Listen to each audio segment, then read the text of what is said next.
Alrighty guys, welcome back. Another top 5 moments from SmackDown. I was actually thinking if you're doing top 5 moments from today's shit, then what would you really put in? I mean, really? Because I can't even think of one good moment on current wrestling. Never mind 5. So, and there's a lot of weeks we're doing this and we actually have to leave a lot of good stuff out. Yeah, but that's normally on SmackDown, not Raw, like, but... Aye, sometimes on Raw. Couple of jobbers sneak in, guys. In fairness, I guess it would be kind of similar to that as well.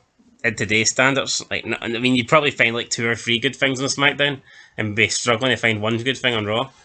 Aye. Although people did say that the SmackDown that just happened there with Reigns and Lesnar's confrontation and Edge and Rollins apparently, and Becky Lynch trying to be Conor McGregor, apparently that was one of the best SmackDowns ever, so who knows, maybe need to go back and watch that. But anyway, we're here to just talk about the 16th of May 2002 SmackDown, the penultimate SmackDown. Well, actually, no, the last SmackDown. Judgment Day. Before Judgment Day. And now we're going to judge the top 5 moments. With that said, let's get stuck in. Number 1. Well, 5. Alright, number 1. Well, I mean, it's first up at number 5. We have Gregory Helms. Watch-a-mania, but it's no Hulk Hogan. It's no any Mania. It is, well, maybe it is. It's Helms Mania here. Confronting Big Funaki. Ah, yes, and he confronts Big Funaki here. Funaki turns around and he's got an envelope strapped to his back, big man, doesn't he? Well, he says you're evil. He says, I've got an evil person send me evil notes and you're evil. What's up with that? And he slaps him on the chest on his evil patch and Funaki's like, what are you talking about? Actually, it says something other than indeed here. Yep. Which is, he turns back, he's got a note on his back. Hurricane Helms slaps him with a big Hurra chokeslam hand. Probably left a big massive red print there. Don't become Cruiserweight champion. Yeah, the note tells him not to become the champion or else his days are numbered. And then he flies off and Funaki's kind of just sitting there. Haven't seen Funaki in about a year. Didn't they think he's still... Well, actually, he didn't fly off. He goes to fly off, then he realises that he's not the Hurricane. He's in the Helms investigator mode, so he can't fly. So he has to run instead, and... Aye. Just wee things like that are brilliant. I know. It's a shame he's a fucking lefty like that. He's a lefty, but he's our lefty. Nah, he's fucking awesome. That's fully, mate. This is just a fucking prick. I know, I mean, we can borderline let it go for Foley, but not Hurricane Helms. No. As entertaining as Hurricane Helms was, we can't let it go, mate. No. But Foley, if you start pushing any more shit about your anti-Donald Trump shit, we'll have to let you go as well. Ooh, buddy. But anyway, that's number 5. Hurricane Helms investigating Funaki and the evil notes that he's been receiving. And then at number 4, we have McMahon opening the show. Well, the first backstage segment we see of the show. He wants a sneak peek of Stacey Keibler's bikini. She's taking on Trish Stratus later on tonight. And basically Stacey Keibler opens up her dressing gown and his eyes are popping at his head. And he sticks his head right in there as if he's like dunking for apples. Damn right. He's dunking. Did you see it? He's dunking for Stacey Keibler, and the next minute, Chris Jericho and Kurt Angle burst in, and Jericho's like, "Did you see it?" And McMahon definitely seen it, but not what Jericho's thinking about. McMahon's like pops his head out, and the facial, he's like half confused, half pissed off, half disappointed, even though that's free. Half excited at the same time. Quarter. Confused. Fifth.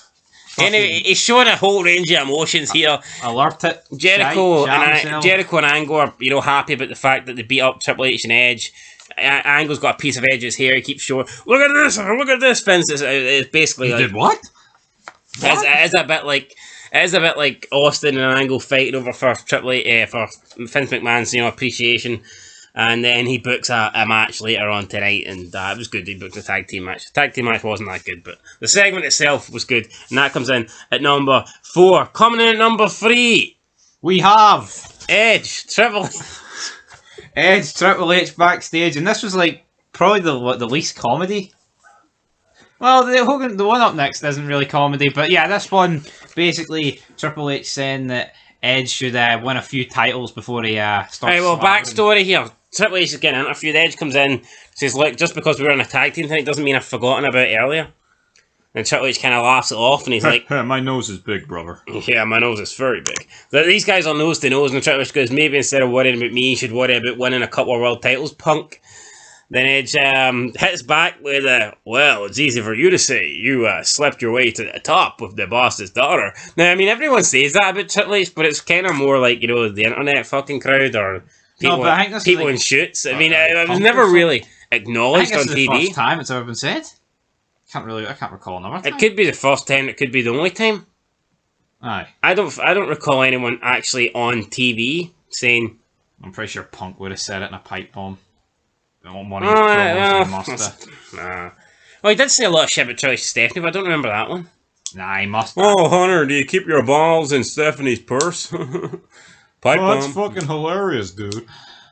Anyway, a lot of that stuff was shite. I know. See, the initial run was good, but then his face turned. No wonder they turned him heel. It did go stale awful quickly. He'd say something that wasn't even that controversial, and he'd go, pipe bomb. I mean, how about delivering a fucking few real pipe bombs in AEW, you boring, overrated bastard? Anyway, this was pretty good. Edge acknowledging Triple H and Stephanie McMahon's relationship. And see, to be fair, I don't think it's fair to say Triple H would never have made it if he didn't marry Stephanie, but it's definitely fair to say he would not have achieved the success that he had. It would not have achieved the whole, you know, Raw domination for fucking 3 years either.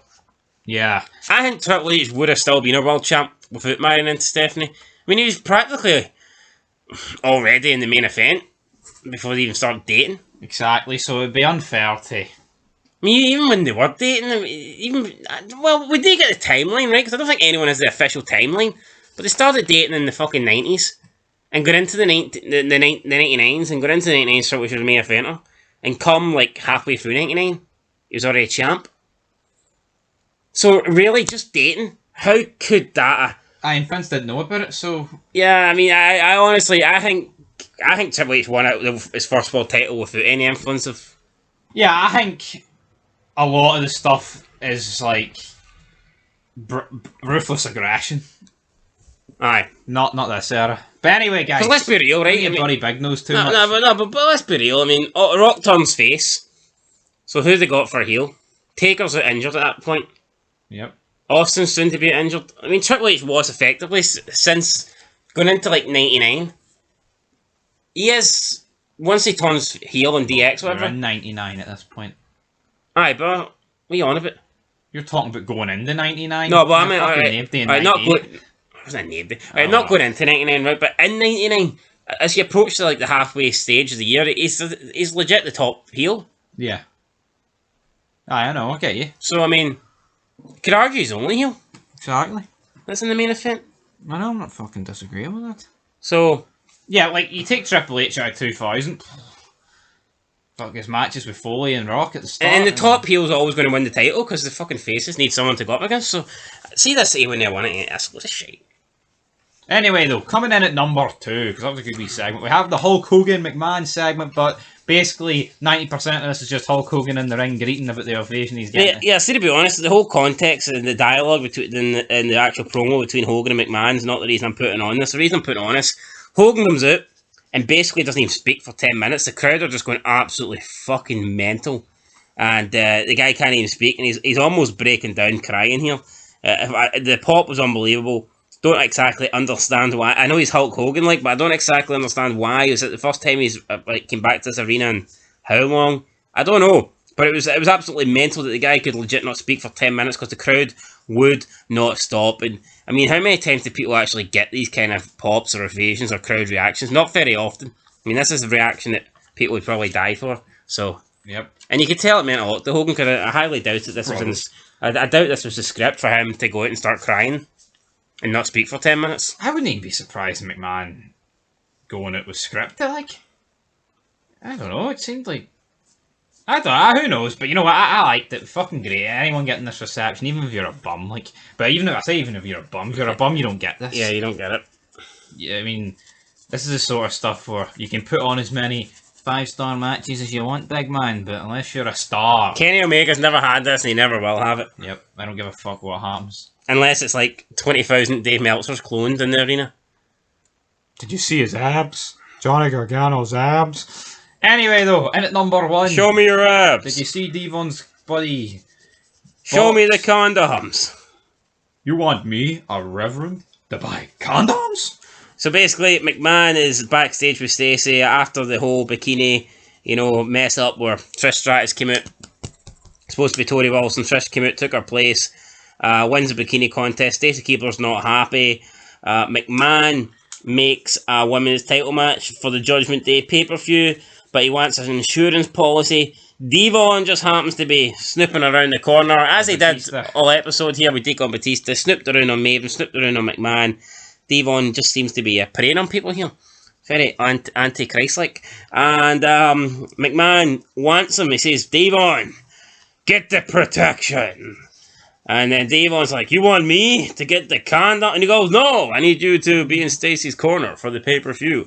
Because McMahon, his logic was that Bubba Ray Dudley, that bad, big, fat piece of shit, Bubba Ray Dudley, the no-good Bubba, was perhaps going to be in Trish Stratus' corner, and that would affect Stacey Keibler's chances of winning. And he was right. And then Devon says, McMahon, you've got all the protection that you need. He didn't even need to nip out and buy him the condoms, because it was going to be Deacon Batista and Devon Dudley, or Pastor Devon, or Reverend Devon, going to be in Stacey Keibler's corner for the title match at Judgment Day. Man, this segment was fucking great. I'm actually loving the Reverend Devon stuff at the moment. It's a shame that we know the gimmick doesn't work out. I'm assuming that maybe part of the reason why it doesn't work out is because McMahon leaves SmackDown. But he doesn't? I think he does. Maybe, but I don't think there was ever a long-term fucking prospect for this. Like, it was kind of right, we'll split up the Dudleys, we'll give him this. This was never going to go anywhere. We'll put them back in 6 months? No, pretty much. Anyway, guys, that's the top 5 moments. Let us know what you thought down below of this show. Another solid SmackDown, lots of funny moments here. Yeah, it was solid. The fuck, it was great. Yeah, another great SmackDown. And yeah, SmackDown's definitely better than Raw. If you don't like it, then you can fuck off. You're fired. Next up, though, it's Judgment Day. So check out the review, top 5 moments. And the ranking and order of matches. A load of feds. So enjoy. Right, anyway, guys, that's it. Till next time. Come on, Nate. Peace.